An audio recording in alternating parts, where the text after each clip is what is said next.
As for Deuteronomy 28:68, it did happen in history. You're correct.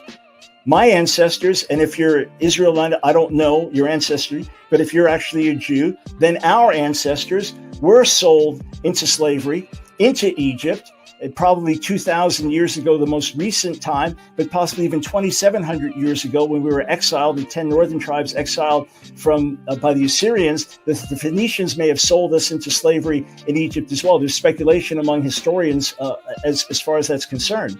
But the fact of the matter is, I'm not the one bringing up modern history and trying to say that the Ashkenazi Jews were sold back into slavery.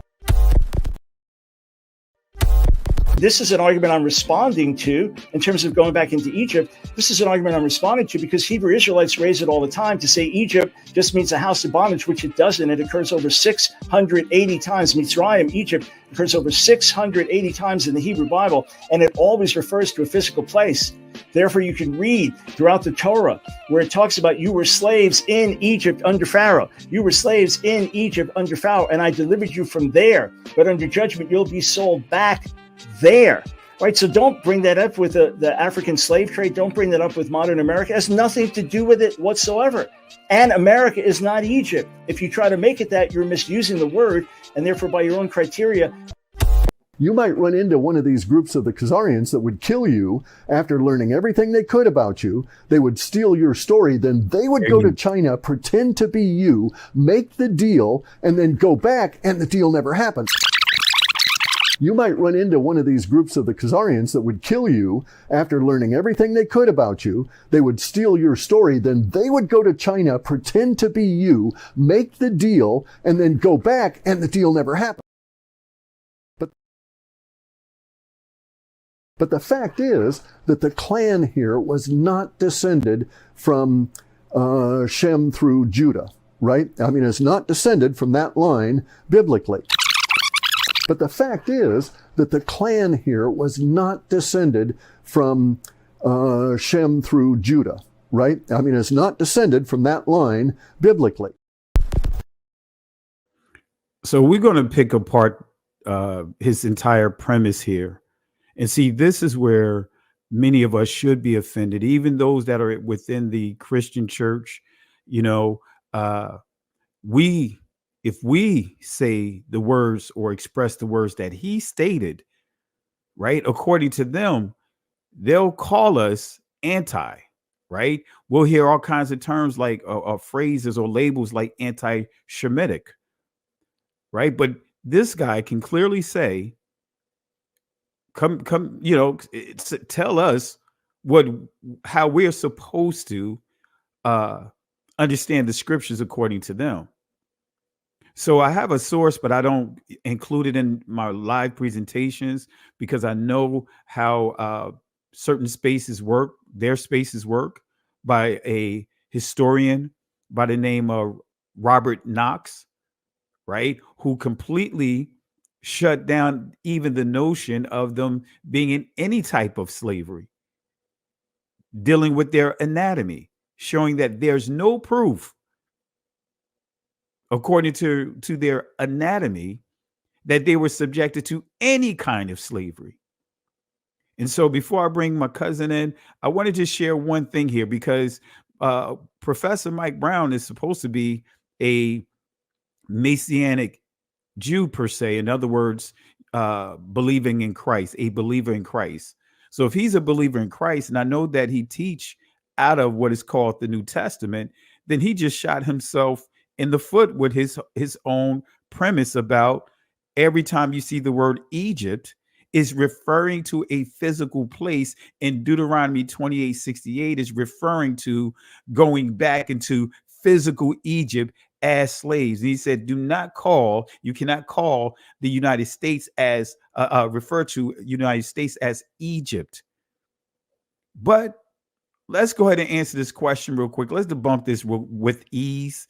Let's start with Revelation chapter 11, verse 8, and I'll bring my cousin Benaiah in. Let's see what it says here. And their dead bodies shall lie in the street of the great city, which spiritually is called Sodom and Egypt, where also our Adonai was crucified. So we see the term Egypt, spiritual Sodom. And guess where it starts at? Where what's called Israel today, ancient Israel, ancient Jerusalem, and all of the places that Israel was scattered into, we're dealing with a spiritual bondage, spiritual Egypt. And starting with our promised land, it's referred to here as a spiritual Egypt. Why? Because dead bodies being laid all across the streets, all across the roads, all across the country, the territories. Are we not seeing a spiritual Egypt today? Are we not seeing dead bodies? The death tolls is at an all-time high over in that territory. And not just there, but everywhere where we have been scattered to. So just that here, just that point of his argument, we can knock down his that argument with ease with just this verse here. I have more I can, but I'm not going to get into all of that. But I just want to just start off by knocking down what he called himself, telling us what we can and can't do. But we're gonna completely knock down some of this whole premise that he, along with his descendants, was enslaved in the Northeast Africa, enslaved to the Egyptians. So I want to give shout outs. Got my cousin on here, Benaiah. How's it going, Benaiah? Appreciate you jumping on here. Hey, peace and blessings, peace and blessings. Hope you doing all right, Pastor Kelly? Absolutely. Yeah, doing great, man. Doing great. Great having you on here. Hey, thanks for having me on. And big peace and blessings to Miss Picard that's in the chat. Hopefully everyone's doing well. But yeah, that's an interesting comment by Dr. Brown. You know, but I guess at this point I shouldn't be surprised. Yeah, I mean, for him to and I saved that. I was like, man, let me save that part of the clip. You know, for him to even have the audacity to literally state what we as a people can say and not say. You know, telling us that the Most High is referring to a taking us back into physical Egypt as slave and bondage, even though those consequences are perpetual. And we're dealing with a spiritual Egypt. So everywhere we were scattered to, that's spiritual Egypt. United States, spiritual Egypt. Britain, spiritual Egypt. Brazil, spiritual Egypt. Everywhere that we were scattered to is spiritual Egypt. And the taskmasters started with his own community. The Ashkenazi Jewish community enslaved our people. They were taskmasters. Anyway, go ahead, cuz. No, I was thinking that like this is why, you know, I would say they would have to not believe in the Messiah, because, you know, if they do, and you believe what the Messiah is, the prophecy about, you know, about there being another scattering, another captivity, and this was after Egypt, you know, that's problematic for them because they can't point to anything that that fulfills the prophecy of the Messiah. Absolutely. And when we deal with that prophecy, Matthew 24, the Messiah talked about the great tribulation, the great affliction that's going to take place towards Israel. And no matter how many try to slice and dice it, the transatlantic world war, the Arabic slave trade, and many other trades that was even that was still part of that whole period, you know, that is a great tribulation for our people. Of course, it's not going to be recognized as a great tribulation from those that have enslaved us, you know, because again, just with the Arabic slave trade, 40 million, the transatlantic world war, 100 plus million. King Leopold, you add another 15 to 20 million. So just that alone, and not even dealing with any some of the others, especially when we start getting into the Black Holocaust, when we start getting into Hitler and all of that, you know, with just that alone, we're dealing with what, 160 million people. Is that not a great tribulation? You know, do we not fall in within the parameters of what Christ laid out? that it was going to be like a treachery, like no other since the time of Noah. Any thoughts, guys? Yeah, no, well, it's kind of interesting because I think you made this comment, Pastor Kelly. It's like, everybody wants to be Israel. They always want the blessing, but not the curses. That's right. Because the curses, if they are Israel, they're supposed to be under the curses, according to the curses. And we actually talked about this when we were I'm trying to think of the topic that we were talking about, but it's like, we were talking about Israel being scattered, right? Oh, yeah, like about Israel being scattered to the land of their captivity, and it's I don't know, Pastor Kelly, it's tough to for these people. I keep saying these people, but it's tough for anyone to claim to be Israel and supposedly under the curse, and they're not living in the land of their captivity. They're not being oppressed. They're not at the bottom of the proverbial, totem pole or food chain, so to speak. They're at the top instead of being at the bottom. They're the head, not the tail. It just doesn't match up with with the curses of Israel, with the people of Israel. And that was one of the signs that was in the scriptures.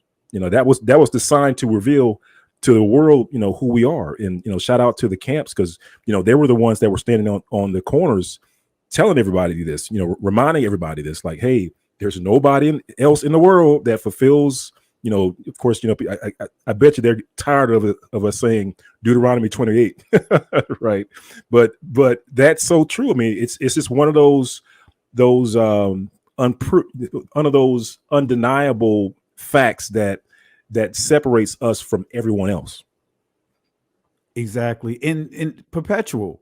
I mean, Perpetual. even though as a community, where we live at, or where we're held hostage, so to speak, prisoners of war, I like to use that term, even though things may appear to have gotten somewhat better, but I want to remind the people, progression, right, progress, right, that's not freedom. You know what I mean? That could be a fool's gold. We have made progress in this country as a people, but we're constantly reminded that we don't matter. Again, we have to have laws for how we do our hair. We have to have laws based upon how we walk, how we talk, or what they're not going to subject us to, as far as in terms of killing us, but they're still murdering us in these streets, this governmental system. Anyone and anything but the Negroes. Think about the day and time we're living in today, Benaya. We have a president who committed treason by law, promoted an insurrection, and now has basically won the nominee to be reelected. Now, yep. Now we can't not get around the facts. The fact is, that's what he had done. He should not even, if this was back in the times of, let's just say the 17th to 1800s, treason was hell. The punishment, the penalties, man, they were very strict about carrying out the penalties for treason. But now you have a racist president, even though not saying Biden wasn't racist, because he is racist too. Both of them evil. But we have an example in front of us, and he's on the verge of being, he actually is the Republican candidate. Now, could we do those things? You know what I mean? We couldn't even think about it. So, yeah, even going back to, Dr. Brown, I mean, if we said the things that he's stated, man, we'll be flagged. Anyone can talk about our history. Anyone can tell us who we are and who we not according to them. So, any thoughts, guys? Well, at this point in time in the game, it just seems like that it's a little late for that. It's a little late for any I want to say substantial, but any valid counter argument to us being the people. And the reason why I say that is because, I mean, to date, I mean, it's the information that's out there is just so overwhelming. You know, I keep bragging on Brother Dante's Fortson's website, but like his website is a testimonial of all the information that's out there. And I'm sure, and as you know, that's not all the information, but you're talking about a repository of hundreds, family, of hundreds of books, of periodicals, of books that were published before the 1850s, or even a little bit after the 1850s. But all these books testify to us being the people. And, this is just one type of proof, because we have the books, but then we also have, the scriptures, because in the scriptures, we start off with the scriptures, but then, what we're doing is that we're going back and supplementing that with, all these old books. And keep in mind, family, like when we were in slavery here in the States, especially when we were enslaved, it was against the law for us to read. Like we could not read a book. If they caught us, our forefathers reading a book back during the time of slavery, part of the penalty is that they would cut off their thumbs, or worse. I mean, some of those books were vague as far as like what or worse meant, but the implication was that that could lead up to death, right? If they kept doing that, because the worst thing that the slave masters at the time wanted was the Negroes at that time to read the books that were available at that time. And that's why, here in this day and age, one of the things that we do is that we go back and read the books that our forefathers were getting their thumbs cut off to prevent them from reading. And sure enough, those were the books that talked about the Israelites being black, brown, melanated people, and not to mention all the portrayals of Israelites on walls, on reliefs. I'm sure you're going to talk about the some of the hieroglyphics over in Egypt, where, I mean, without a doubt, those are black folks on the walls. So it kind of gets difficult when you try to spin those or convert those people to a European people with the I hate to kind of say it this way, but this is scientifically true, but with the Neanderthal gene, right? Because basically that's what's being forwarded. What they're forwarding is the skin mutation called, or referred to as, BNC2. So BNC2 is a skin mutation that came from the Neanderthal. You can actually prove this if you ever take like a 23andMe DNA report. They will give you a Neanderthal breakdown of the BNC2 gene, which is responsible for lighter skin. And so what Dr. Brown is proposing is that he's proposing that the early Israelites had the BNC2 gene, that the early Israelites had a mix of the Neanderthal gene, of the Neanderthal mutation. I mean, that's, at the end of the day, Pastor Kelly, that's what he's arguing for. And I appreciate you sharing that, and we'll definitely touch on that, what you just brought out, and that's what I'm going to use, a particular source I'm going to use that's going to completely shut down his argument, and others that's taking that same argument. So before we get into it, I want to give shout outs to Judah Israel. Shalom to you. Peace and blessings to you. I pray all is well with you. I pray it is well. That's what shalom means. Some would say shalom. It simply means it is well. All right. So I pray that it is well with you. And also, family, let's show some love to Judah Israel for the love and support in this contribution tonight. Also, let's give some love and support for R. Bailey. Thank you for the love and support. Keep up the good work. And family, we thank the Most High for you guys, for not just the contributions, but your time, investing your time to watch and share the information that we are presenting to you.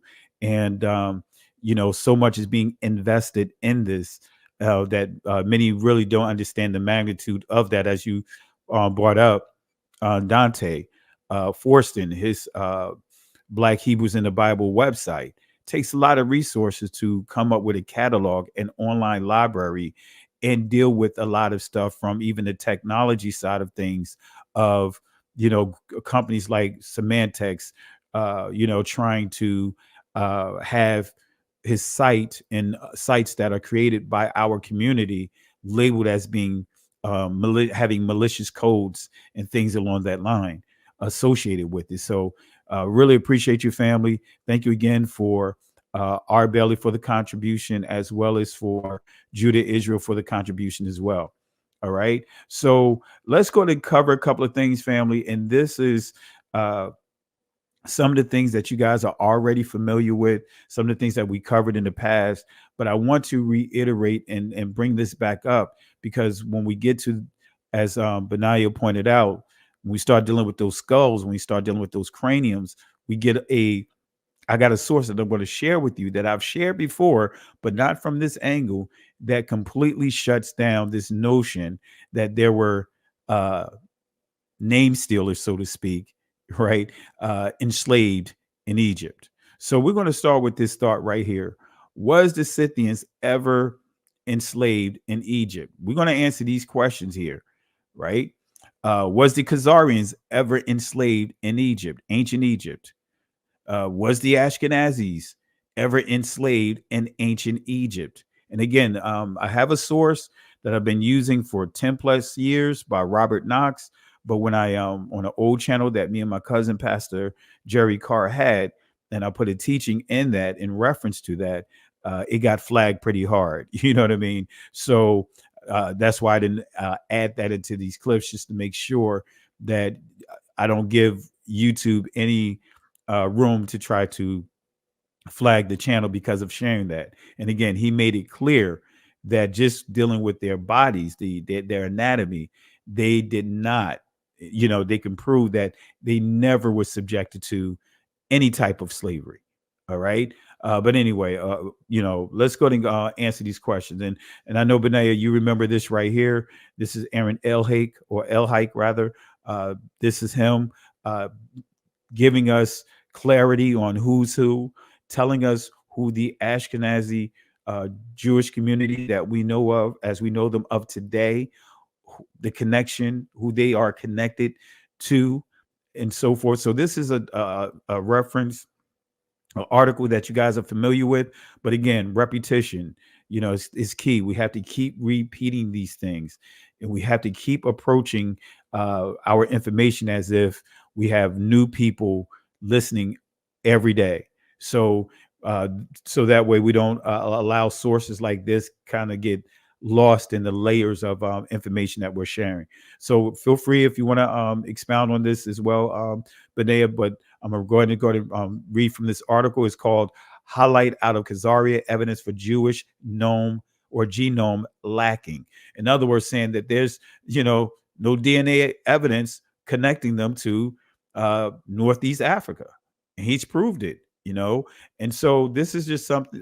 Some of the bullets from this article here, and I'll post it here shortly, that what I'm making reference to, and you guys can read it at your leisure. You can vet the information to ensure that we are not compromising his information. We're not interpolating it. So Aaron Elhake, or Elhike, a geneticist, and he's a Ashkenazi Jewish geneticist, a geneticist at the Johns Hopkins Public School of Health, thinks so. Well, what does he think? In a recently published study in Genome Biology Evolution, Elhake 2012, he is calling for a rewrite of commonly held assumptions about Jewish ancestry. So what he's saying here is that, wait a minute, we have to now change. He's actually did something that many didn't think would be possible, right? And that's really dealing with the what is it called? Is it the Khazarian hypothesis, Benaiah? Yes, The I believe Khazarian so. hypothesis versus, is it the Rhineland or hypothesis? But he actually debunked that the main hypothesis. I think it was the Rhineland hypothesis that many were running with, suggesting that there's a DNA tie connection to Northeast Africa. And he actually gave proof behind the Khazarian hypothesis that is not just a hypothesis, an assumption. It is the truth. Did you want to touch on that, Benaya? Yeah, I mean, I guess to kind of sum it up, yeah, he's basically analyzing the 2 points of origin theories, right? I guess that from a scientific perspective, he's approaching them as theories, like and trying to figure out like which one is correct, right? Did they start off from, like you said, Northeast Africa, or did they start off from the territory of the Khazars? And then I'm sure what you're going to get into is, he's going to then do a couple of things. One is that he's going to compare DNA, right? And so there's this, and let me know if I'm getting ahead, Pastor Kelly, but I was going to say that in DNA, when you compare DNA, there's a term called genetic distance values, and the closer related 2 people are, the smaller the genetic distance value is. Like, so if a son and a mother compare their DNA with one to another, their genetic distance value is going to be super small compared to if a mother compares her DNA to like a 3rd or 4th cousin, right? So the smaller the value, the closer you are. And basically what Dr. Aaron Elhite did was that he compared the Ashkenazi DNA to multiple groups that's out there. And one of the things that he did was that other people weren't doing was that he included a DNA from the Georgia, Russia. If you guys aren't familiar with where that is, it's like just below the Caucasus Mountains, kind of close to where Azerbaijan is. He took there's some population samples from that location, and so he compared DNA to folks in that region, and it turned out that the genetic distance value was very small. In other words, it showed per DNA that they were very closely related to the people from the Caucasus Mountains, and that was one of the proofs or revelations that came out of Dr. Aaron Elhite's study. Appreciate it. And let me go ahead and play a clip from him, family, so you guys understand what Benaya just explained. And so Professor Elhite, he's going to explain it, and you'll hear with his own words, so no one can say that we're taking his words out of context. Here it is. When you see Ashkenazic Jews sharing high similarity to Romanians and Hungarians, this is because both of these populations were offshoots of the Khazars. They were both founded by these members of the Caucasus who ruled this area of north of the Black Sea, where we have South Russia nowadays, between the 7th and 13th centuries. Very powerful empire. They converted to Judaism in the 8th century, and they sent offshoots to Eastern Europe. And we still some Ashkenazic Jews are mapped to this region of Ukraine. They're not all mapped to Ashkenaz. Most of them are, but some of them are mapped to Ukraine, and we can see very nicely some kind of migration route using GPS.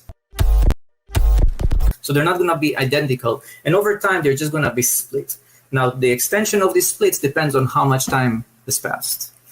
And that's genetic drift. Now, in the populations that we're talking about, Ashkenazic Jews, we're looking at 1,000 years. That's not enough time for random drift to create completely separate things. However, you mentioned it, and that's very good because it's a chance to refute another myth. Random drift has been used to explain why Ashkenazic Jews are different.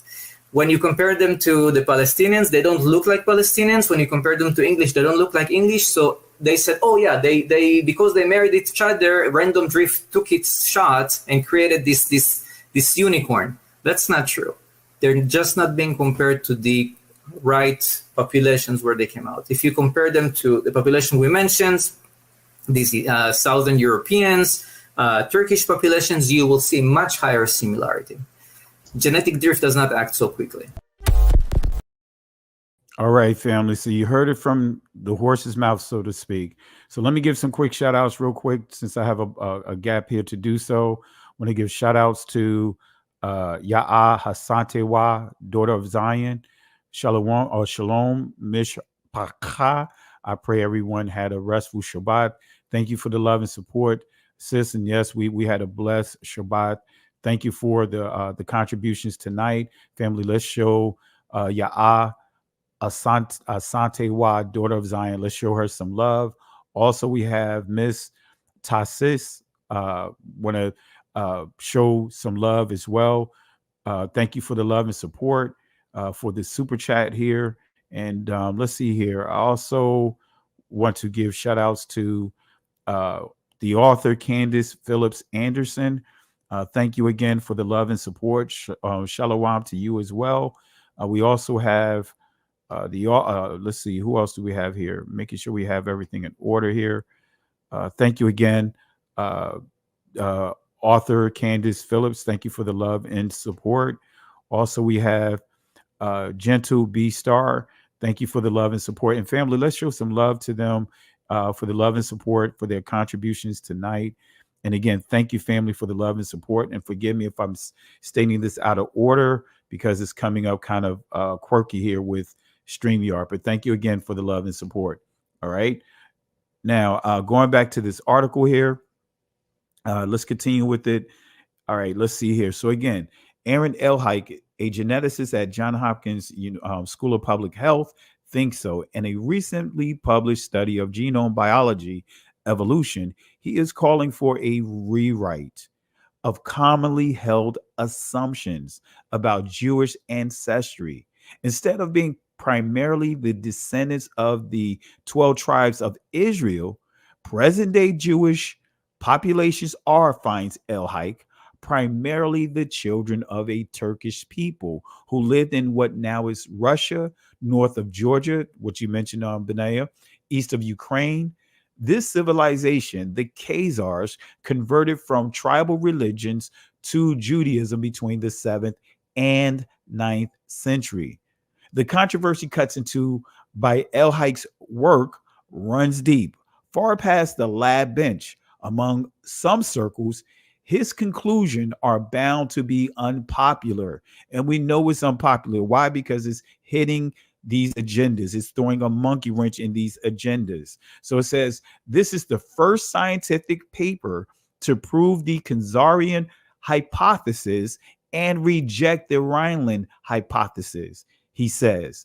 And with it, let me see here. And with it, about 40 years of research, although his findings will not be welcome in all circles. Go figure. Elhike's interest is more medical than political. So he was driven by the medical perspective, of, genetic disorders that is known among the Jewish community as we know them. It says here, all I want is to help my colleagues who are studying genetic disorders, he says. I hope this work will open up a new era in genetic studies where population stratifications will be used more. All right, so let's skip down here. And this is another key point I want to make sure we highlight of what he states here. He says, previous studies had, for example, combined the question of similarity among and between Jewish populations. And now this is getting into what Benaya pointed out, genetic distances, right? And what they found is that genetically, the different Jewish groups have nothing in common, right? But anyway, between Jewish populations and the questions of ancestry and relatedness to non-Jewish populations. Elhike viewed these questions separately. Jewish communities are less homogeneous than is popularly thought, he says. With Jewish communities along the former Khazarian border, we could call that the part of the Isle of the Gentiles, right? Showing the most heterogeneity. His second question centered on ancestry. When comparing Jewish communities to their non-Jewish neighbors, Caucasus or Levant, in other words, the Middle East, which is Northeast Africa, populations, which is the closest to the Jews, right? That's the question. Say which these population or these groups are closest to the Jews. He says here, according to the genetics, all Eurasian Jewish communities are closer to, as Benaya pointed out, the Caucasus population, he writes, with Central European Jews closer to Italian non-Jews as the exception.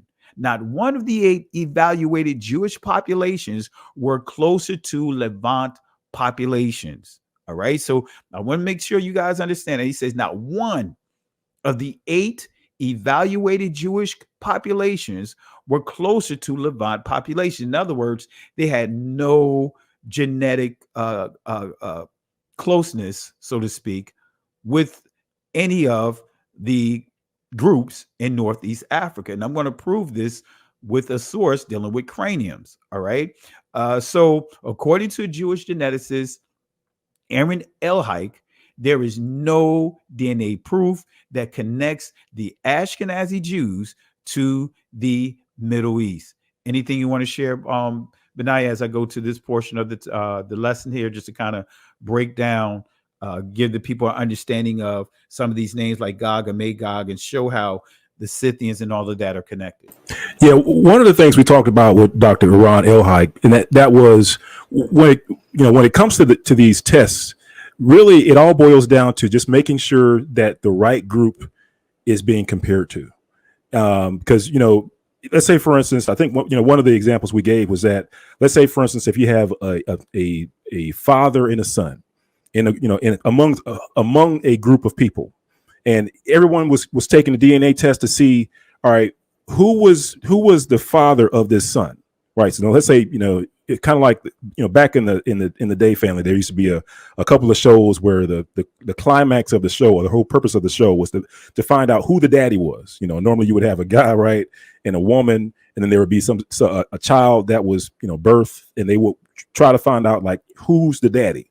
So in order to find out who's the daddy, they would compare the father's DNA to the son's DNA. And if it was, of course, if it's super close, hey, you're the daddy. Well, same thing with DNA. When they're trying to figure out, who a certain group is close to, all they have to do, in these DNA tests is, if you want to find out, who the daddy is, so to speak, you include the daddy group in the groups that you're comparing it to. So in this case, Dr. Aaron Elhike, what he included the group of the people from the Russian Georgian area. And the point that he was making was that it's easy to hide the truth that people were related to these Georgians by simply not comparing them to the Georgians. Right? I mean, you compare them to everybody else. You compare them to people in the Levant. You compare them to the people in, Turkey and all these other places. But you don't. But whatever you do, you don't compare them to the daddy group in Georgia Mountain, or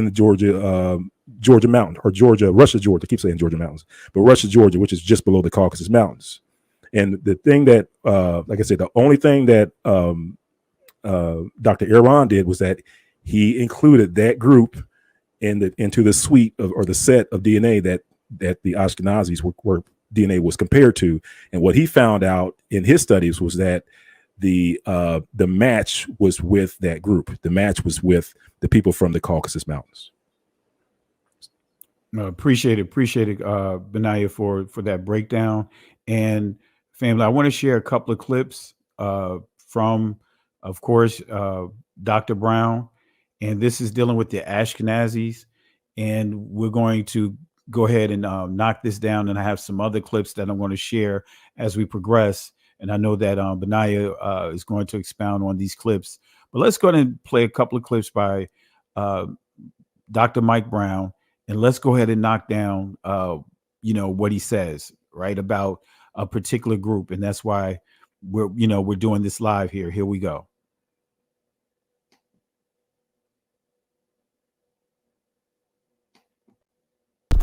Oh, here's another Bible dictionary, Erdman's Bible Dictionary. Ashkenaz, the eldest of the 3 sons of Gomer, the son of Japhet, and the name of a kingdom, referencing these same verses. Most likely it was the Scythian kingdom. Oh, here's another Bible dictionary, Erdman's Bible Dictionary. Ashkenaz, the eldest of the three sons of Gomer, the son of Japhet, and the name of a kingdom, referencing these same verses. Most likely it was the Scythian kingdom. Oh, here's another Bible dictionary, Erdman's Bible Dictionary. Ashkenaz, the eldest of the three sons of Gomer, the son of Japhet, and the name of a kingdom, referencing these same verses. Most likely it was the Scythian kingdom, and then also referencing Assyrian, so Akkadian, Ishkuza. The connection to the Cimmerian invasions accounts for its relation to Gomer.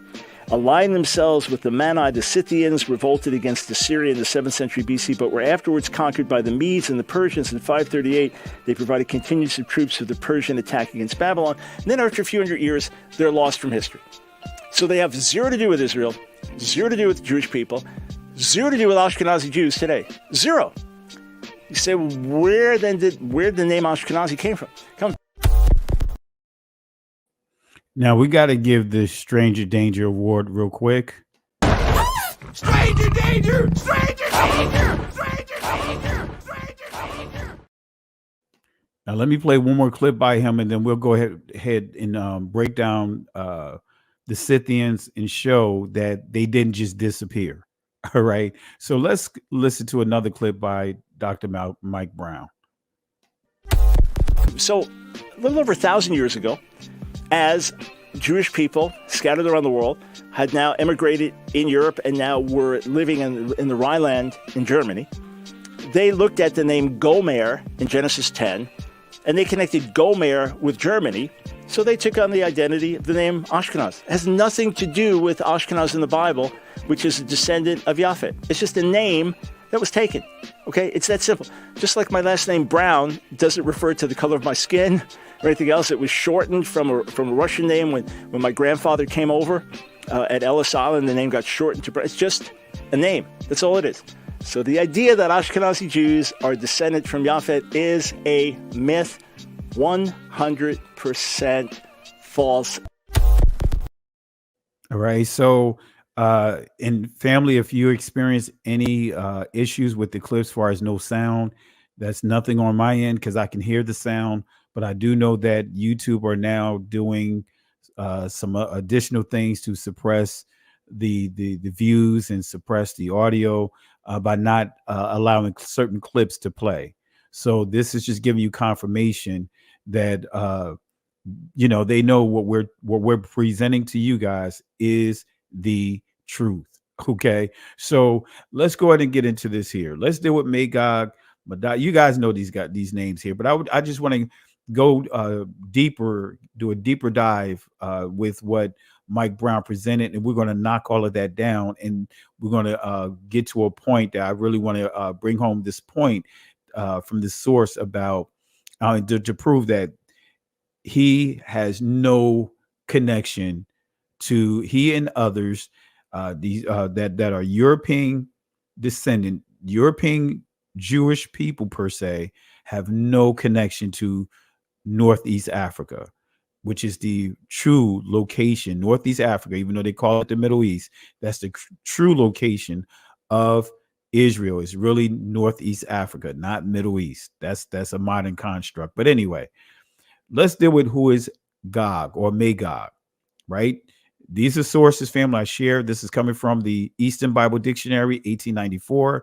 And notice what it says: Gog, region of Gog, Magog, region of Gog, the second of the sons of Japheth. And it gives scriptures to support this. In Ezekiel, it is the name of a nation, probably some Scythians or Scythians, however you want to pronounce it, or Tartar tribes descended from Japheth.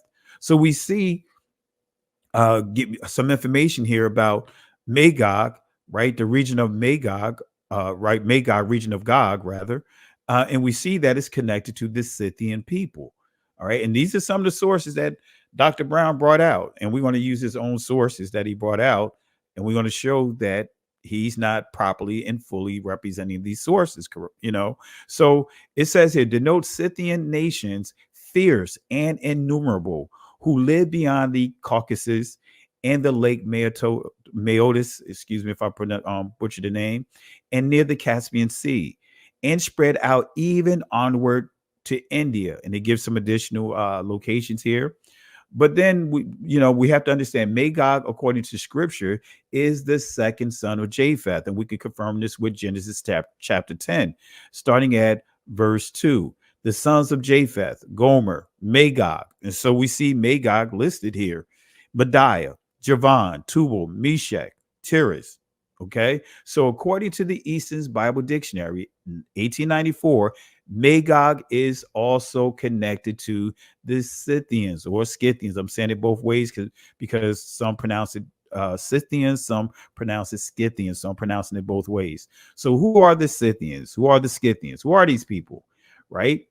Well, let's go to the Britannica right now. Let's see what the Britannica has to say about these people. It says Scythians, also called Scyth or Saka or Sake, members of a nomadic people originally of Iranian stock, known from as early as the 9th century BCE, who migrated westward from Central Asia to southern Russia and Ukraine. So we're getting more of an idea of these people, these nomadic people. We see Russia, modern day Ukraine. These are descendants of these people, not just them. We could get into Romania, we could get into Poland, we could get into Germany. These are all descendants of these people, right? So it goes on to say the Scythians founded a rich, powerful empire centered on what is now Crimea. All right. So who are the Scythians? Keep asking that question. All right. This is a source here, and I know Benet, if you want, you can expound on it as well. It says here, this is coming from academic oop or .com or whatever. But this is an article, and I'm going to drop these sources in the chat, and I'm going to put it in the description once we complete this lesson here, so that way you guys can go back and vet the sources. But it says here, an analysis of 393 Ashkenazic, Iranian, and Mountain Jews and over 600 non-Jewish genomes demonstrate that Greeks, Romans, Iranians, and Turks exhibit the highest genetic similarity with Ashkenazi Jews, right? But notice you don't see any of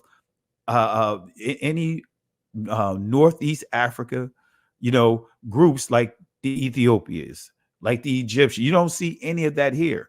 You don't see any of melanated groups being included in any of these testing, right? But nevertheless, it says the geographic population structure analysis localized most Ashkenazi Jews along primeval trade routes in northeastern Turkey, adjacent to the primeval villages with names that may be derived from Ashkenaz. Iranian and Mountain Jews were localized along trade routes on the Turkey's eastern border. Loss of maternal haplogroups was evident in non-Yiddish speaking Ashkenazi Jews. Our results suggest that the Ashkenazi Jews originated from a Slavo-Iranian confederation. Has nothing to do with the ancient people, the ancient Israelites, the ancient Egyptians, the ancient Ethiopians. Has nothing to do with any of those guys, which the Jews call Ashkenazic. An example, there we see Scythian. So we see, improving that the Scythians just didn't disappear. All right. They just didn't disappear. Okay. Benaya, did you want to elaborate on this? Yeah, I mean, to me, like the easy button for this one, and this is what I think that Dr. Brown's going to have a really hard time with as far as being able to refute it, and that is, so the Scythians and the Yamnaya, like I said, these are groups that occupied that same space, different times, right? But they were called, referred to as by different names, but what they've done, family, is that they were able to extract DNA from those groups, and they were able to extract, what's called like, the Y haplogroup, which is the kind of like the how can I put it, the DNA designation for the male lineage. And so the male lineage of the Yamnaya, the male lineage of the Scythians or Scythians, or however you pronounce it, is like R1B1, or I believe the another designation for it is called M269. M269. And guess who else is M269, right? Part of the Ashkenazi lineage is M269. And so that's why I say the easy button is just simply saying, okay, well, who in that cohort, the Ashkenazi cohort is M269. Whoever is M269, according to DNA, have the exact same DNA as the Scythians, has the exact same DNA as the Yamnaya. Case closed. That's it. That's it, family. If the two DNAs are identical, that's it. So like I said, that's the easy button, Pastor Kelly. The fact that their DNA matches the Scythians, or the fact that their DNA matches the Yamnaya, is pretty much case closed. Absolutely. And I appreciate you for slam dunking, catching the alley-oop and catching it off the glass. Right. So, and family, that's why we're going through these sources and we're presenting this to you guys, because eventually you may have to deal with this discussion, especially if many of you guys are teaching. And some of you guys may be trying to figure out, how do you introduce family members to this awakening or to this truth?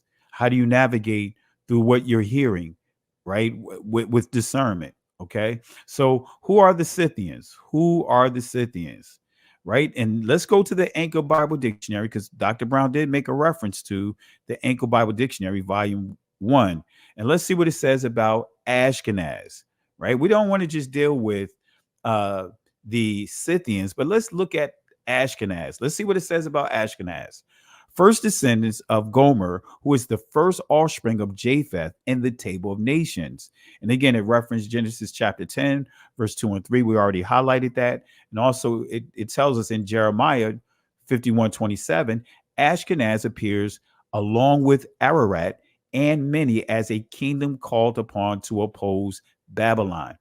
It goes on to say the name is identified with the Neo-Assyrians Ishkuza, who appeared between the Black and Caspian Seas in the 8th and 7th century BC, driving out the Cimmerians or Sumerians, right? Not the Sumerians that the Shemitic people, but there's a whole different group of people right here. But the Cimmerians, these are like Celtic people or the Celtic people, all right? So, in threatening the Assyrians, for Herodotus, these people came to be known or be called the Scythians. So we see the Scythians among the Magog. We see them connected with the Ashkenazis. So when you hear Dr. Brown make these words, I'll play his words one more time. I know this is repetitive, but hey, that's how you learn, through repetition. That's a psychological truth, right? But let's hear what Dr. Brown says again, and then we'll finish reading this. So a little over 1,000 years ago, as Jewish people scattered around the world had now immigrated in Europe and now were living in the Rhineland in Germany, they looked at the name Gomer in Genesis 10, and they connected Gomer with Germany. So they took on the identity of the name Ashkenaz. It has nothing to do with Ashkenaz in the Bible, which is a descendant of Japhet. It's just a name that was taken. Okay, it's that simple. Just like my last name Brown doesn't refer to the color of my skin or anything else. It was shortened from a Russian name when my grandfather came over at Ellis Island. The name got shortened to Brown. It's just a name. That's all it is. So the idea that Ashkenazi Jews are descended from Japhet is a myth, 100% false.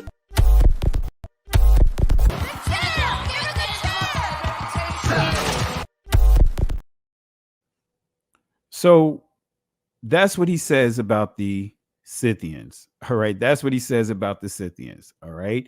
So we see here again, Herodotus makes reference to the Scythians, and we see that they are synonymous to the Ashkenazis, as we're highlighting in this definition.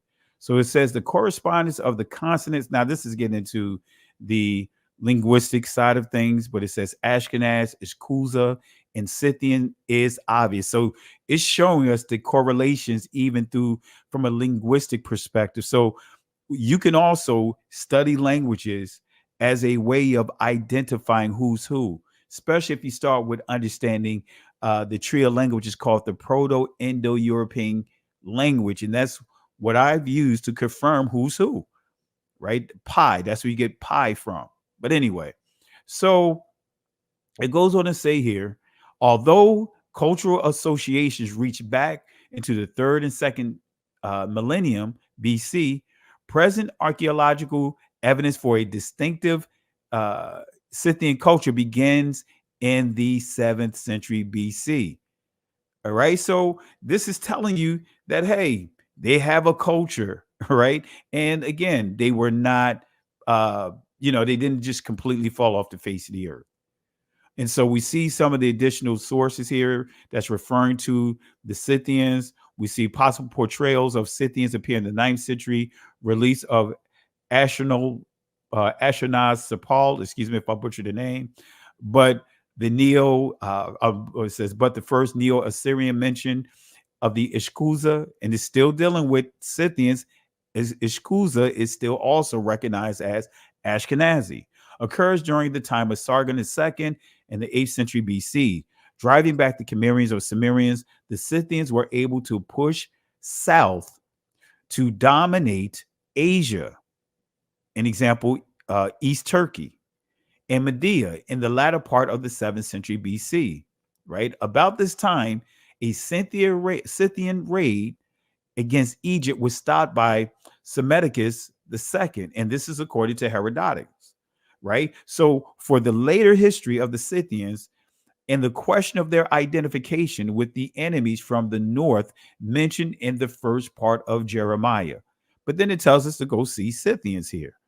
So one of the things I want to make sure we understand about the Scythians, they were also known for savagery. This group was also known for savagery. And you guys remember this source here? This is an article titled Researchers Test 2,400-Year-Old Leather and Realize It's Made of Human Skin. A group of horse riding warriors kept some gruesome battle trophies. Scythians in modern day Ukraine made leather out of human skin. A team of researchers has determined likely as a macabre trophy item. The discovery affirms a claim by the ancient Greek historian Herodotus, who wrote extensively on the Scythians or Scythian life. And I have some of his works. I didn't put it in this lesson here because I didn't want to have this lesson longer than what it needs to be. Right. So in their work, researchers use paleoprotometics to establish the sources of leather found on 14 different Scythian sites in southern Ukraine. The manifold sources, sheep, goat, cattle, horses, and yes, humans, suggest that the Etruscan steppe group had a sophisticated knowledge and advanced way of what? Making leather, creating leather items such as pocketbooks, of course, back then it probably would have been pouches, bags, whatever the case may be. All right. So why is this historical barbaric information is good and important for us to know? Right. Because again, this is dealing with Nat Turner. I'm not going to read all of this, but this is dealing with Nat Turner and also showing how what they did to Nat Turner and some of our ancestors. And then this source right here, that's dealing with leather from human skin. This is proving how they were using our skin as leather, going back to the times of the height of slavery, the transatlantic world war. And I'll just read a little bit from it, but we'll continue on here. But just a little bit, it says, I remember that 2 or 3 years ago, I incidentally referred to a prominent physician of the city wearing shoes made from the skin of Negroes. He still adhered to the customs, insisting that the tan hide of an African makes the most enduring and the most pliable leather known to man. Only the last week, I met him upon the street with a brand new pair of shoes. I looked at his footwear. I always do his his pedal covering, have an irresistible fascination for me, and said with a smile, is the downtrodden African still beneath your feet?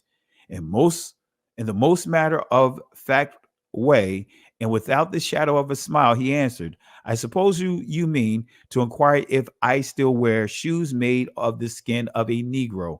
I certainly do, and I don't propose changing. And the fact, excuse me, in that respect, until I find a leather, right? That, in other words, what he's saying is more stronger, more durable. All right. So this is this group. We're dealing with descendants of them. I'm not going to read all of this here. This is some additional information from this article. All right. But what's interesting here is he told her that he had purchased them. And this is another person that they're referring to.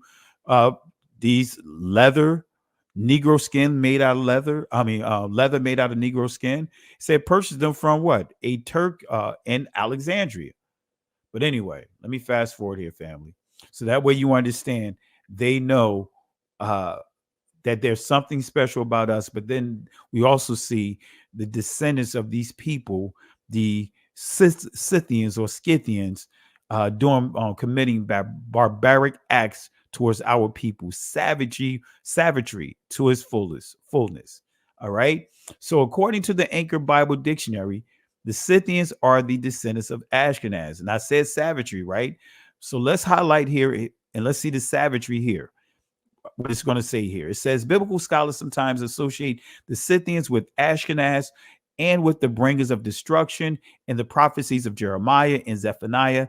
Outside the Bible, their reputation for savagery is alluded to in 2 Maccabees chapter 4, verse 47, 3 Maccabees chapter 7, verse 5, 4th Maccabees chapter 10, verse 7. So there is sources, there is information that you can go into the Maccabees, and maybe this is one of the reasons why you don't see any of these books included in your translation according to the church, because as you start going deeper into your studies, you will start unpacking this information. Anything you want to share, Benaiah, as we progress here, as we get to a key point, dealing with both? Yeah, I'm trying to grab a reference from Nell Painter. Nell Painter, I believe she's like a Princeton. She was a Princeton professor, and she did this book that was called "The History of White People." And in that book, she has a reference where she talked about the people of the Scythians, like what they were known for, and some of the things that they did. And to your point, Pastor Kelly, she pretty much says the same, like echoes the same sentiments that you just read from that other reference about the people in that territory, how they were viewed, from the other folks in the region as being, barbaric and very warlike and that sort of thing. So I actually finally found the book. I was just trying to find a reference. I apologize, family. I don't have the actual page just yet. If I grab it, I'll bring it up. But I just did want to interject just two things quick, Pastor Kelly. And one is that the people in that region had a look and feel, like their physiology was like they were known for having red hair, blue eyes, white skin. That's red hair, blue eyes, white skin. And in fact, blue eyes, if you ever do the research and just type in, like in Google, the origin of blue eyes, what you'll find is that blue eyes originated in Ukraine. It originated in Ukraine. So in that territory of the Scythians, and the territory of the Khazars, and the territory of the Yamnaya, that is a sign, right? Blue eyes is a sign of where that person's DNA comes from. And that's also also a trait that's also carried through, certain individuals, like blue eyes, red hair, white skin. And I'm sorry, fam. I'm trying to find this Nell Painter reference. I may have to come back to you on this one, Pastor Kelly. Okay, while you're doing that, I'll go ahead and continue with the source, and then when you find it or come across it, then I'll open up the floor for you. Okay, thank you. All right. But family, we see that these people, right, it says here outside the Hebrew Bible, their reputation for savagery is alluded to, and I gave you some of the references, scripture references, and you could confirm this. Go to the Maccabees, and I have it in the presentation, but I didn't include it in this because I didn't want to have the presentation longer than what it needed to be, but you could confirm it. And this is saying the same thing. The Scythians, excuse me, or Scythians, called Ashguzi, right, by the Assyrians, apparently first appears in written history of the annals of Asarhaddon, and seemed to be centered at that time in what is today northwest Iran, and it goes on to say, according to Herodotus, the Scythians ruled over the Near East for 28 years after entering the area from the north. Traditionally, this period of rule is assigned to the 7th or 6th century BC. The Scythians continue to be mentioned in texts of the Babylonians, Persians, the Greeks as allies and as enemies through the 4th century. All right. So this is giving you some credible, some interesting information on the Scythians, which are connected to the Ashkenazis, which are, and I'm going to show you, connected to the Khazars. So Scythians' presence in the Near East is restricted to the Crimea and the shores of the Black Sea. Ovid records Scythians' life, or records Scythians' life in the 1st century AD. All right. So let's go ahead and go and continue here. So the Scythians occupied what's called modern day Russia and Ukraine. There's another group who are connected to the Russians and Ukraine. They are called the Khazars. You guys already know this. The Jewish community, as we know them, falls under two main groups: Sephardic Jews and the Ashkenazi Jews. We know that there's other groups, but these are the two main groups that you hear about. All right. So the Ashkenazi Jews are the Eastern or East European Jews, which were found in Poland, Russia, Germany, and Western Asia. All right. So the Jewish Encyclopedia, 1905, revealed that the main stock of the Jews came from this people known as Khazars or Khazars. All right. So let's see here. This is coming from the Jewish Encyclopedia, volume 4, page 1. It says here, Khazars or Khazars, a people of what? Turkish origins. Let me say that again. A people of Turkish origin whose life and history are interwoven with the very beginning of the history of the Jews of Russia. And remember, I just uploaded a video about a Jewish state of Russia. Look it up. I just uploaded it about 4 days ago. There is a Jewish state of Russia. Is that a coincidence? Just like what we see with the law of return, they had that same thing active for the Jewish state of Russia. You know, plane tickets and everything, giving out free travel and all for that community to return to their native country, their native home.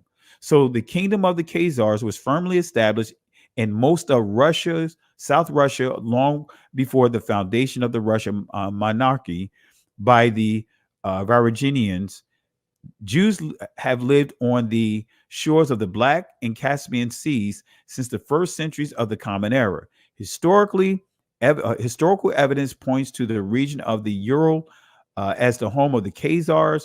Among the classical writers of the Middle Ages, right? The Middle Ages, right? Now we get in between the from like the 5th to 6th century up until what? The 14th, 15th century, right? So it says among the classical writers of the Middle Ages, they were known as Khazars or Khazirs or Akadzirs and Akatirs.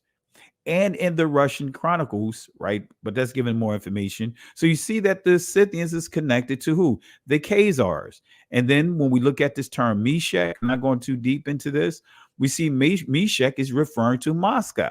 As you see here, regarding Meshech and Tubal, some assign a Russian identification connecting these two nations with the modern Russian cities of Moscow and Tobolsk, right? So we see that you see the Scythians all through here. We see that many of these Mm-hmm. terms that we see, like Meshach and Tubal, these are Russian. These are what is called Khazarian territories. Right. Right. All right. So, and this is just giving us more information here. It says northern powers headed by Russia all agree. Right. So the reference to Meshach and Tubal as being Moscow and Tobolus is a clear mark of identification. Thus, the name Moscow derives from the tribal name Meshach and Tobolus, the name of the principal state. Okay. From Tubal. So let's fast forward here. Let me see here. All right. This is still reiterating the same point. All right. Let me see here.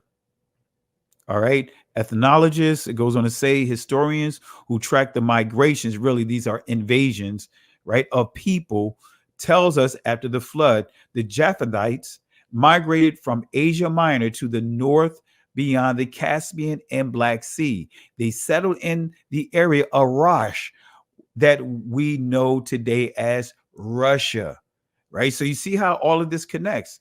So Wilhelm Gesenius, the world-class Hebrew scholar whose Hebrew lexicon has never been surpassed, said Gog is undoubtedly the Russians. He also identified Meshach as Moscow, just reiterating what we pointed out, Tubal as Tobolus, right? The earliest province of Asiatic Russia to be colonized, and also the name of the city in which they say here, which Peter the Great built the old fortress, the pattern of Kremlin in Moscow.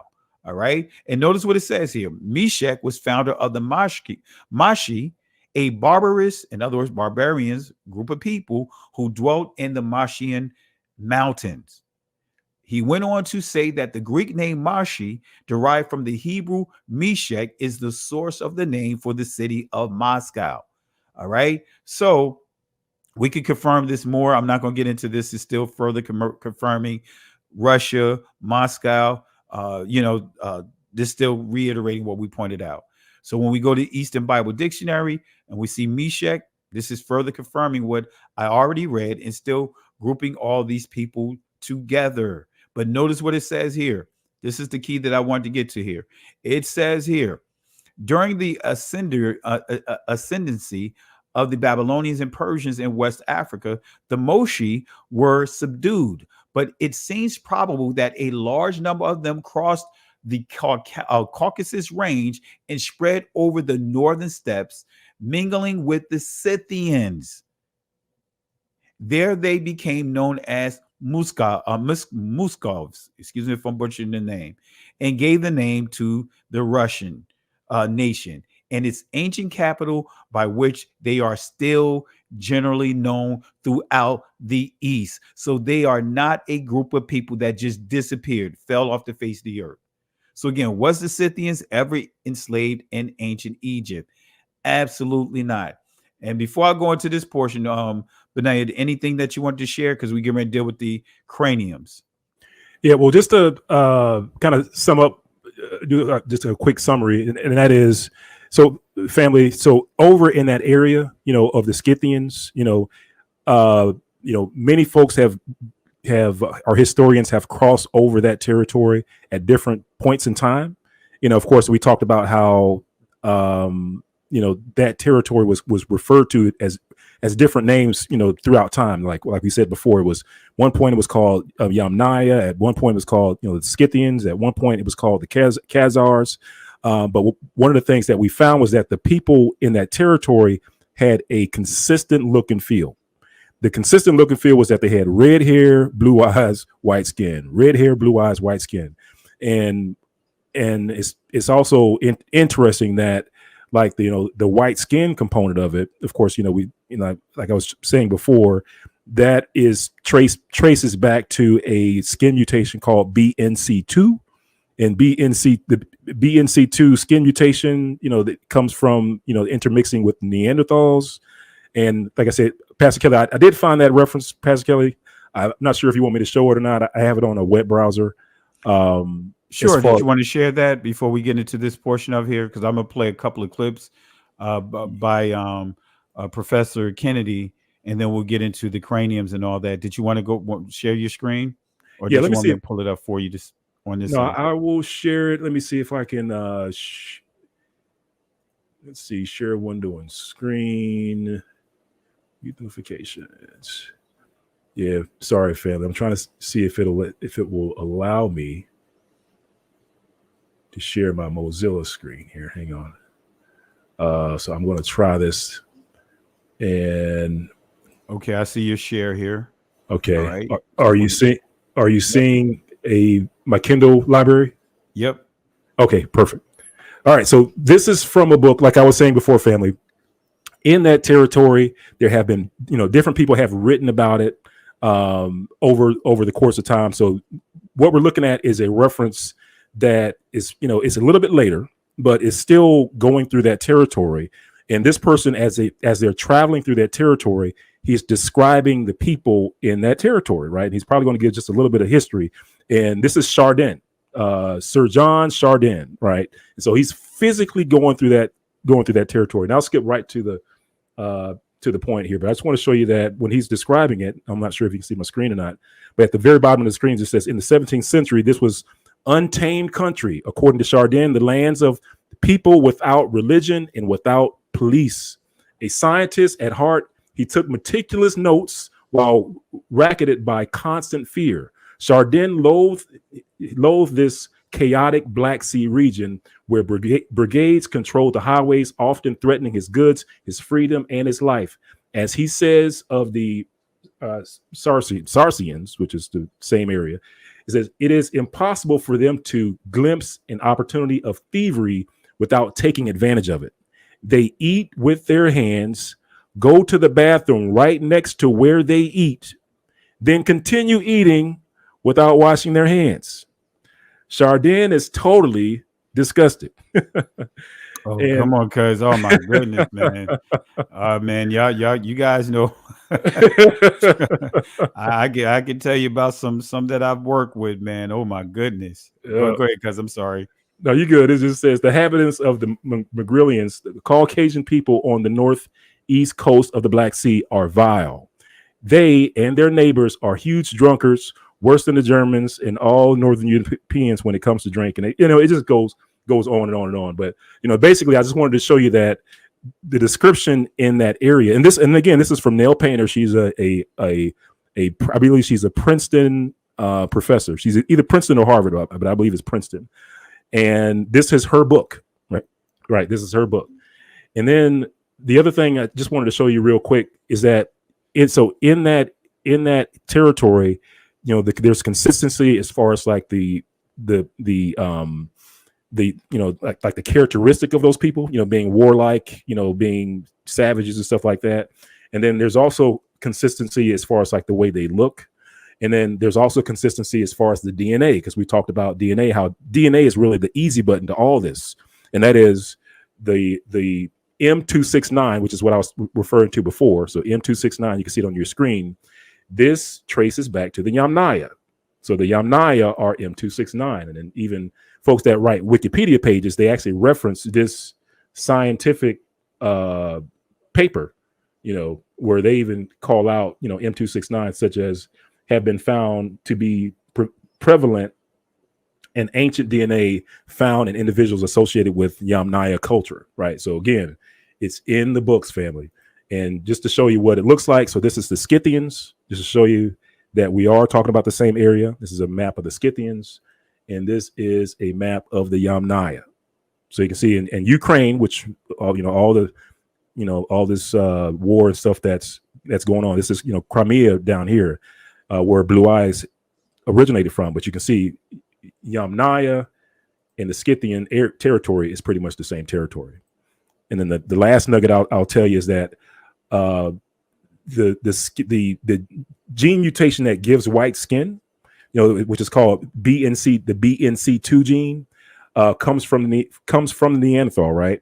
And then what they've done is that they've taken Neanderthal samples from various Neanderthals remains across this territory. Like this, what you see on your screen is where the Neanderthals were found, right? And what they found is that out of all these Neanderthal samples that they were able to extract DNA from, the sample that the DNA of most Europeans is closest to is the DNA sample. I don't know if you can see it on your screen. is called the Mesmeskaya cave. Actually, let me see if I can. There might be a better picture, but the Mesmeskaya cave, and that Mesmeskaya cave is in the Caucasus Mountains. So it appears as though the mixing of the Neanderthals occurred with this, the particular group of Neanderthals near the Caucasus Mountains, where that BNC2 gene mutation crossed over into the modern day human population. But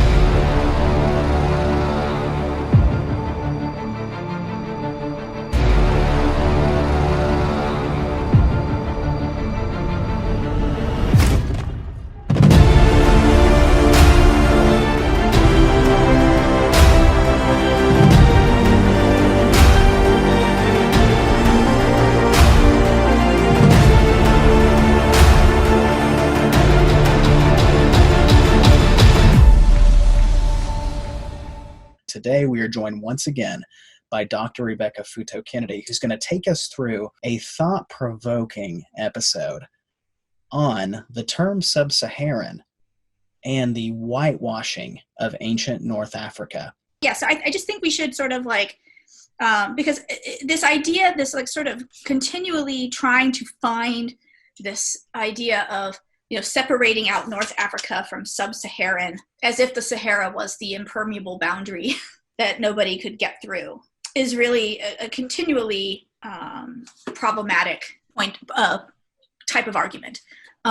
Particularly since we have early texts that tell us that, right, Herodotus tells us that, he says the Ethiopians and the Garamantes are indigenous to North Africa, and that, of course, the Phoenicians and the Greeks are not. But he makes it very clear that people he call Ethiopians are indigenous to North Africa and Northwest Africa in particular, right? But they are not sub-Saharan. So I constantly, what is the obsession that people have with this idea of sub-Saharan, that whenever they ask any question, what they're trying to do is prove that sub-Saharan Africans aren't part of the ancient Mediterranean world, which we know is false. Not only do we know, of course, that people that we would call quote-unquote sub-Saharan Africans ruled Egypt before the Persians got there, among others, but that they have this continual culture that runs up and down the Nile. And we know from our ancient sources that they believed very firmly, and they interacted with what in the area that they called Libya, right? So ancient geography, Herodotus separates. There's a big geographic debate in the 5th century, right? So on the one hand, we have Hecataeus, who has his map of the world, and Herodotus seems to be addressing him and trying to correct him at various points in his history. But there's debate of whether there's one continent or two continents, whether everything west of the Nile is its own continent called Libya, or whether it's not. One of our ancient sources actually has Europe and North Africa as one continent. Yeah, because Libya is the name that he uses for everything west of Africa, essentially, is what Herodotus uses. But it's also used at some points for the entire continent of what we call Africa. Because remember, Africa is a Roman word. It's not a Greek word. They didn't call it Africa. But it's also used at some points for the entire continent of what we call Africa. Because remember, Africa is a Roman word. It's not a Greek word. They didn't call it Africa. But it's also used at some points for the entire continent of what we call Africa. Because remember, Africa is a Roman word. It's not a Greek word. They didn't call it Africa. But yeah, this idea that there's a natural impermeable boundary that starts at the Sahara Desert, and that there's no penetration, and that everybody who has quote unquote black skin is below that line historically, and everyone above that is somehow magically white, shows one, a real lack of knowledge of how space works and how geography functions and how mobility and movement in the ancient world functioned. It shows a very limited view of our ancient sources. Like I said, I think I said this in another clip, if you're going to live by Herodotus, you got to die by Herodotus too. And if you're going to cite Herodotus for evidence of one thing, then you have to accept the fact that Herodotus says that black people, Ethiopians in our ancient parlance, Ethiopians really in our ancient parlance, are indigenous to North Africa.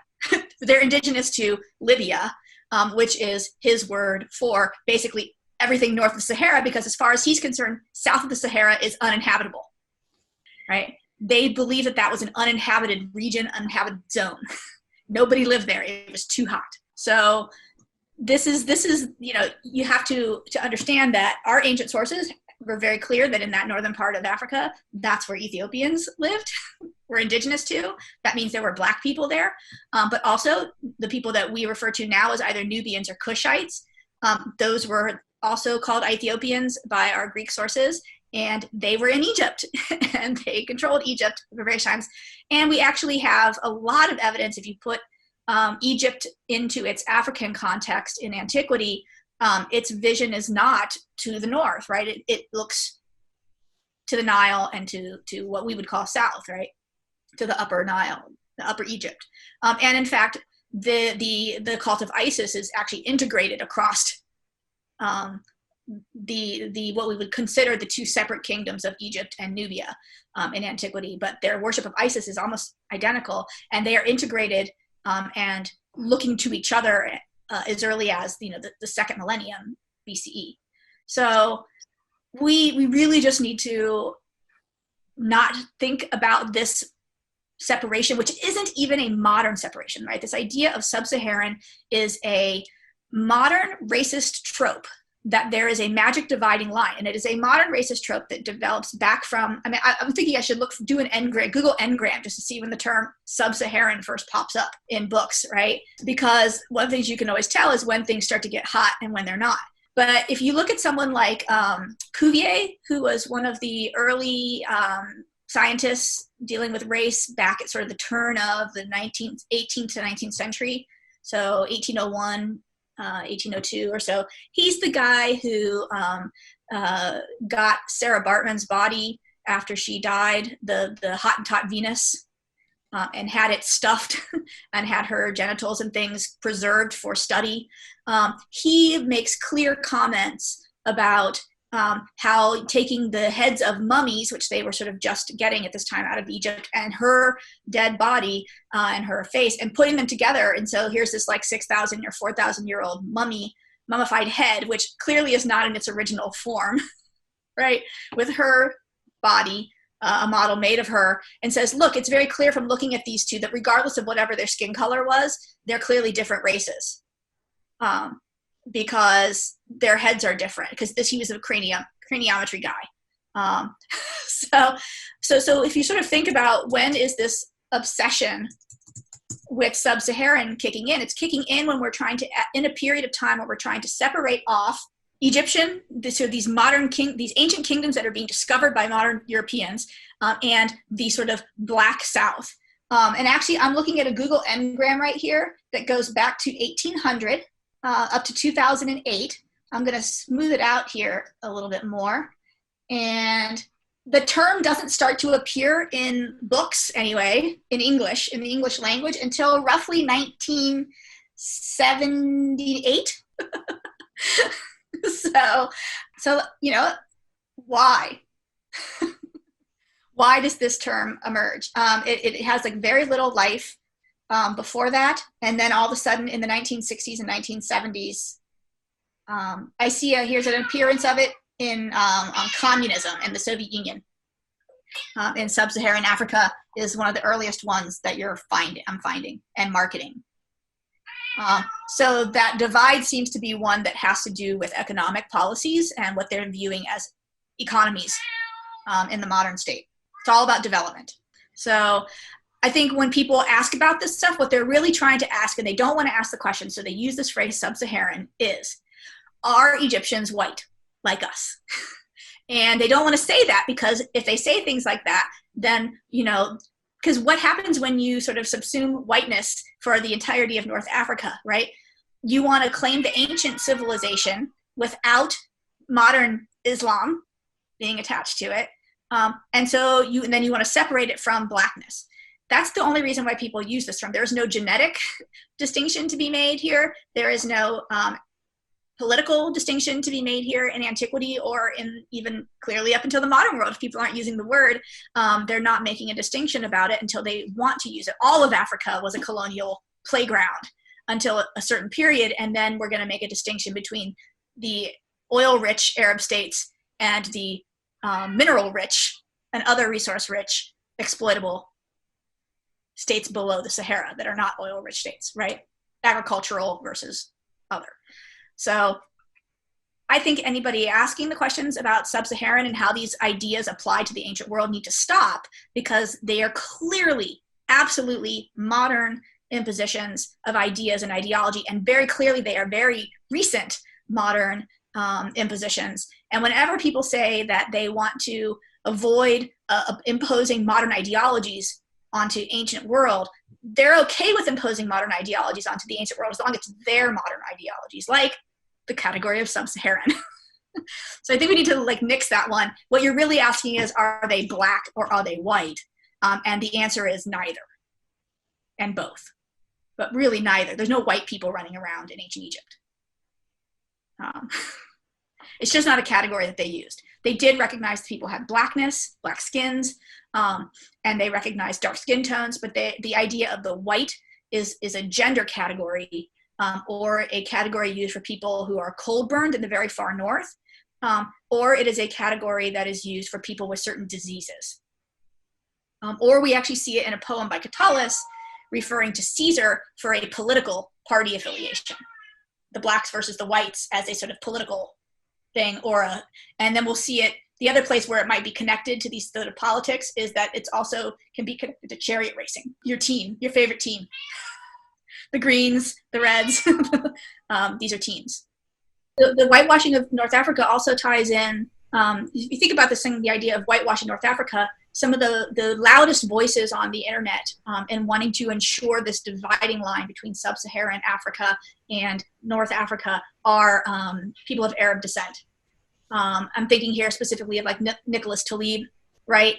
Because particularly in the United States, since 1910 or so, right, the people who are called Syrian get to be white, right? So they're categorized, technically, people from the Middle East are categorized as white because of this 1910 or 1919 law that categorized them as white.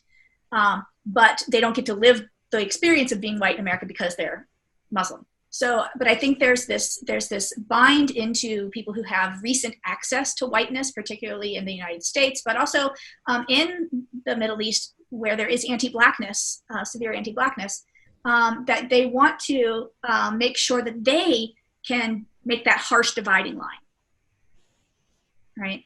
And they're some of the loudest voices. And so whitewashing of the Middle East is an ongoing long-term historical process.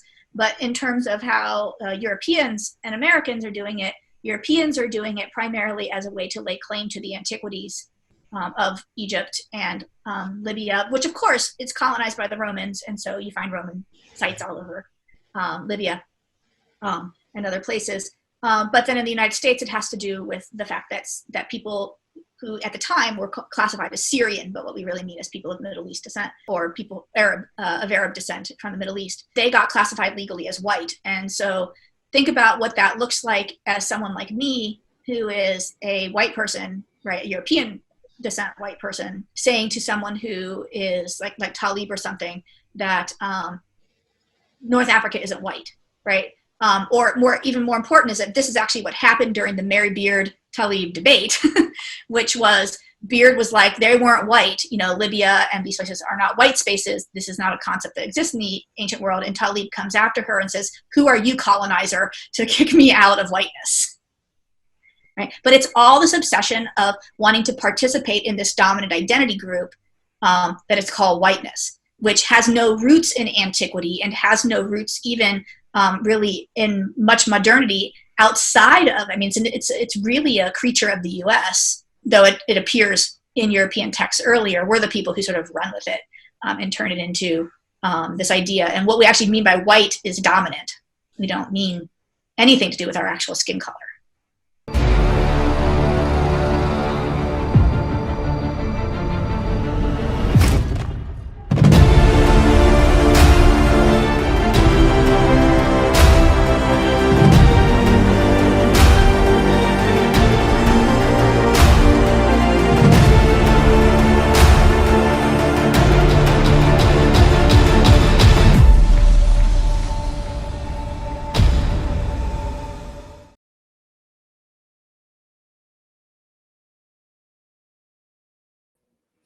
All right, so we're going to unpack this, and Benaya, if you need me to connect with the full video, because I was going through it, I didn't have a chance to Yeah. put some additional clips in it, but I can connect to the video because I have it on my computer here.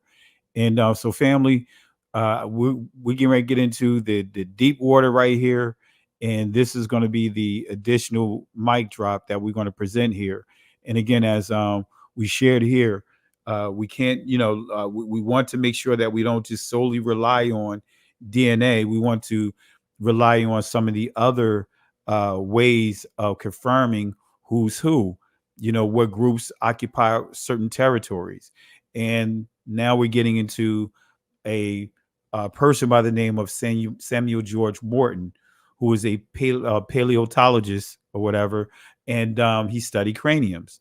Now, of course, his work for some of his assumptions can be way out there, but the one thing that is constant that he makes it clear is who was enslaved in the catacombs. And those, out of those 750 skulls that was examined, he made it clear who was enslaved, right? And so this is a point that I want to highlight real quick, and then I'll turn it over to you, Benaya. So this is on page 60 of this source. It says here, if it be allowable to make these data the basis of calculation for the past 35 centuries, it will follow that upwards of 10 millions of Negroes have been brought as bondsmen into Egypt during that period. Right? He goes on to say the vast influx of Negroes into the valley of the Nile must necessarily have left its impressions on the physical traits of the Egyptians themselves.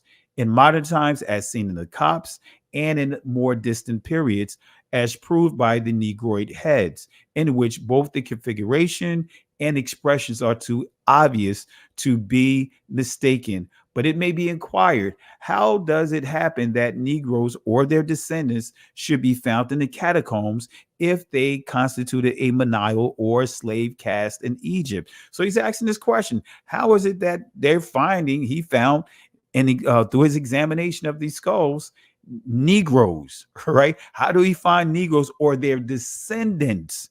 So he's referring to, when he say Negroes, he's dealing with the enslaved Negroes of his time, which would have been his present time. He's saying, how does it happen that the Negroes that that are enslaved during the Transatlantic World War, and it says, or their descendants should be found in the catacombs? Right? He said, how does it happen? Or if we reverse it, how does it happen that Negroes and their descendants, which is referring to those that are currently enslaved, either way, how you want to, if you want to swap it around, either way, he's asking the question: how is it that you see these enslaved Negroes in the Transatlantic World War? How do you see, how is it possible to see these same skulls in the catacombs? Right? So he says this on page 66. Right? Notice what he says here, and this is what's so important. Oh, you know what? Let me see if I could correct this slide. Let me do it real quick, because I made an error here. Let me do something real quick. Let me correct this one, and then we'll show a main slide, a bullet that I want to really go in on. All right. Let me fix this real quick, because I need to include the last portion of that quote. All right. Let's see here. All right. I believe this is the quote. Yeah, there it is. All right. Let me go ahead and show this now. All right. Let's see. So on page 66, this is what he says. Negroes were numerous in Egypt, but their social position in ancient times was the same that it now is, that of servants and slaves. This is his conclusion, right? And if you see this works, you'll see at the end of this particular chapter, he lists his conclusions, summarizing what his works or his studies or whatever. So he says Negroes, and this is confirming Exodus chapter 1, when it says that the Israelites were numerous and that they was all through the land of Egypt, right? So it says Negroes were numerous in Egypt, but their social position in ancient times was the same that it now is, that of servants and slaves. Now here's the mic drop right here, because I called my cousin Benaya when I was up, and I just so happened was going back over reviewing his works. And remember, Benaya, I called you. I was like, Benaya, I got to tell you this. This is a right. So Samuel Morton, he was clear that the Negroes were enslaved in Egypt. But let me go to the next bullet within the same document, because the reason why it didn't stand out years ago, because we didn't hear anyone trying to separate themselves or even highlight the Scythians. So now that became something that was inserted into the discussion, when I went over this document again, it was like, wait a minute. I know I didn't just read what I just read. So Samuel Morton was clear that the Negroes were enslaved in ancient Egypt. But notice what he says here. Samuel Morton was also clear that not a single skull from the Scythians were discovered in ancient Egypt. Wait a minute. Did you guys catch that? I'm going to prove to you that Samuel Morton is clear that there's not a single skull out of all the skulls he examined. He did not see a single skull from the Scythians. In other words, the Ashkenazis, the Khazars. He did not see a single skull from those guys. Let me show you here. Let me pull it up here. Let me show you this last slide, and I'll let you go, Benaya, as far as let you loose on this. So notice what it says here. It says, the national characteristics of all these families are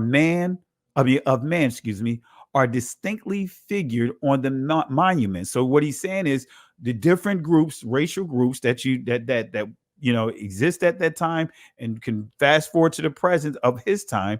He's saying that you see some type of representation of different groups, whether it's through monuments or whatever. So he says here, the national characteristics of all these families of man are distinctly figured on the monuments, and all of them, excepting the Scythians and Phoenicians, have been identified in the catacombs. So what he's saying, that he did not find a single skull of the Scythians, not a single skull of the Phoenicians inside those catacombs. So guess what? There's this right here, just slam dunks, proving that there was no Scythian captivity. There was no Scythians, there was no Khazarians, there was no Ashkenazi captivity. There was none of them that was enslaved. And let me zoom this in right here so you guys can see that I am not interpolating or modifying the text here, but you see right here, the national characteristics of all these families of man are distinctly figured on the monuments, and all of them excepting the Scythians and Phoenicians have been identified in the catacombs. That is a mic drop right here.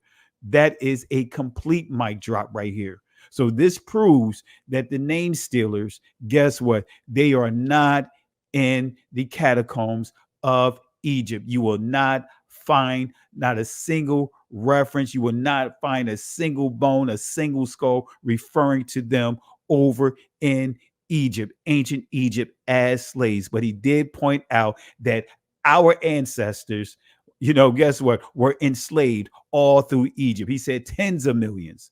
All right. So you got the floor, Benaya. There's the mic drop right there. Yeah, I don't know if anything needs to be said after that. That's it. I mean, basically he's saying that, he didn't find any M269 skulls there. So that pretty much cleans up, the whole argument, that Dr. Brown was trying to make. And it seems like, Pastor Kelly, that all the evidence is supporting them not being there. Like we said, we got the evidence in multiple places showing that, M269 is a founder DNA group. So there's no way around that, because that DNA report had been released by, I want to say it was released by, Israeli like publications. I think you published it once or more than once actually on your channel, and I published it as well. But so that association with that haplogroup M269, which is, the haplogroup of the Yamnaya, which is the haplogroup of the Scythians. So then, Pastor Kelly, when you read that, that reference that confirmed that, hey, we don't find, the Scythian skulls in Egypt, then that's it.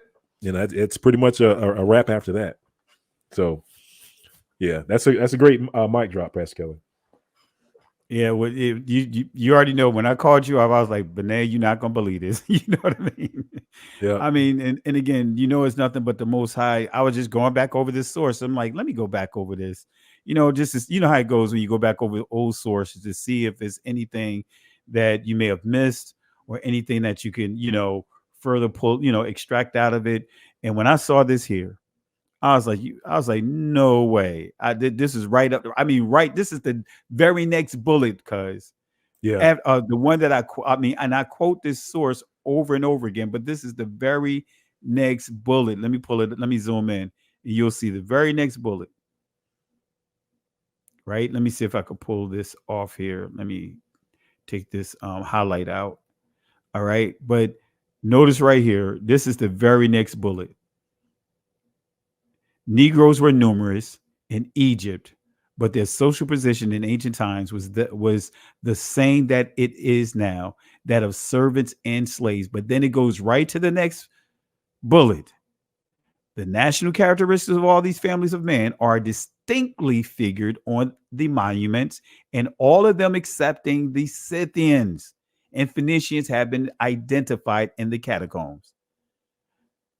And the reason why it stands out now is because of Dr. Michael Brown. When he mentioned it, now when I go back and read this, anything I see Scythians, now that's standing out. You know what I mean? So it's like now I can't just, now he gave us more information, more things that we can really pull in because of arguments that are out there. So right. Any thoughts, cuz? Yeah, I think I have the other part of that. See, you see how on your screen you have number 9? I think I have the other part of number 8. Can I share a screenshot with you? Oh, go for it. Go for it. Let me see. Again, forgive me, fam. If let's see if I can do this screenshot. Allow. All right, I think it's there. You go. So see how mine start. It has like number 8 at the top. I think this is the other part of that. I was trying to find it in that reference, but as you can see, family, when it talks about the Negro, where it says, we have the most unequivocal evidence, historical and monumental, that slavery was among the earliest of the social institutions of Egypt, and that it was imposed on all conquered nations, white as well as black. So numerous was this unfortunate class of persons that it was the boast of Egyptian kings, recorded by Diodorus, that the vast structures of Luxor and Karnak were erected by the labor of foreigners alone. Of Negro slavery, in particular, the paintings and the sculptures give abundant illustration. So on one hand, at number 9, it shows who wasn't there. On the other hand, number 8 shows who was there. So Absolutely. just want to land back on that, Pascal. Absolutely, family. And as you can see, that is the mic drop. You can't get around the sources that we shared tonight. You can't get around it. That's a tough hill to try to climb, no matter how you slice and dice it. And so that's why we're doing this live tonight. That's why I didn't want to let another day go by. I didn't want to let the weekend go by and not do a live. I know I normally do one either on Thursday or Friday, and I also do uploads, but I didn't have a chance to put a video together, which I am working on one now. That I'm going to do an upload with some additional clips that's going to further confirm the Egyptians being who they are with the hieroglyphs, showing who they are, showing Negroes. When you look at what they refer to as the Nubians and the Hiscos and all that, we see that they were not Caucasians, and and this is before they, when I say they, these groups with all alternative motives, trying to whitewash, selectively use pictures whitewashing the people of that territory. So, but with that being said, family, really appreciate you guys for tuning in tonight. Benaya, any final words you want to give to the people? No, well, it's funny because when you say whitewashing, now that I know like the DNA mutation, in my mind it's like I think BNC2 washing, like that, Yeah. like that's the name of the skin mutation. It's like BNC2, but yeah, they're trying to BNC2 wash everything. So, but yeah, great discussion, Pastor Kelly. Yeah, that was indeed a mic drop. That was a huge find, and that pretty much wraps it up. So anyone you want to throw up in the garbage can? We already pulled the stranger danger out, but who do you want? Anyone you want to, or any particular group that you want to just give them the garbage can tonight before we conclude? Man, I guess anybody at this point in time that's still trying to promote, this alternative truth, how people would say, I would like to give them the trash can. Absolutely.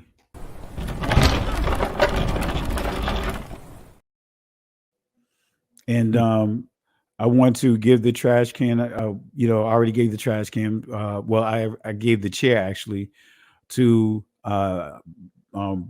Mike Brown, but I want to give it to anyone, including him, that is teaching, misteaching the people when it comes to Deuteronomy 28:68.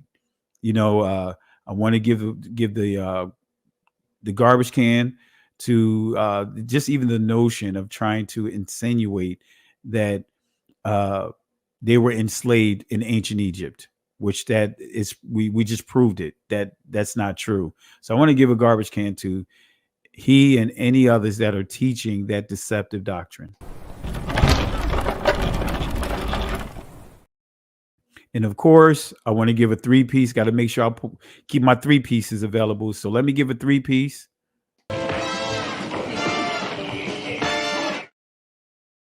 And let me give them their order to go.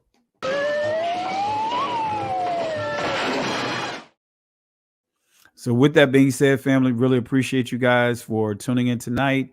And I will go back over and copy some of the resources that we shared in this video. We'll put it inside the description of the video. But again, really appreciate you guys. And if you have not subscribed to the channel, click that subscribe button to this channel. And also, if you have not hit those thumbs, get those thumbs up. Let me see where we are right now. We have 336 likes.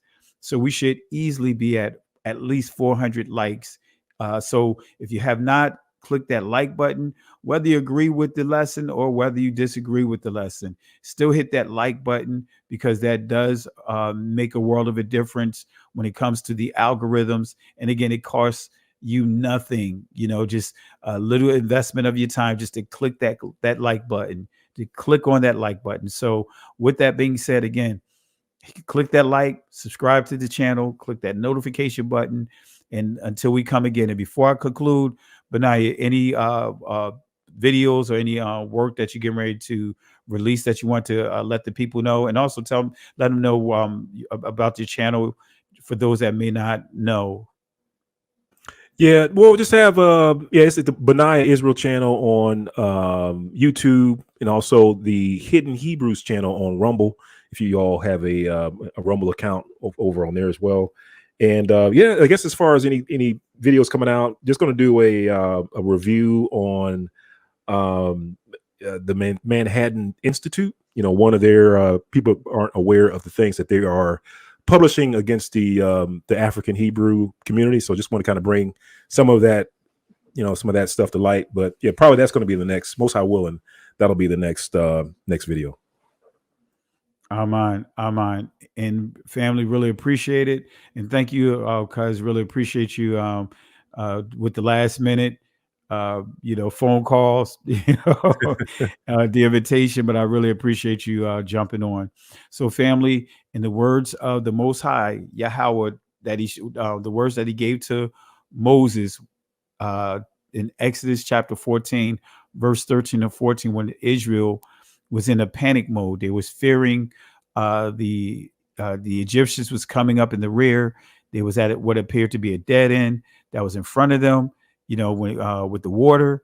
So the Most High gave Moses these encouraging words to the Israelites.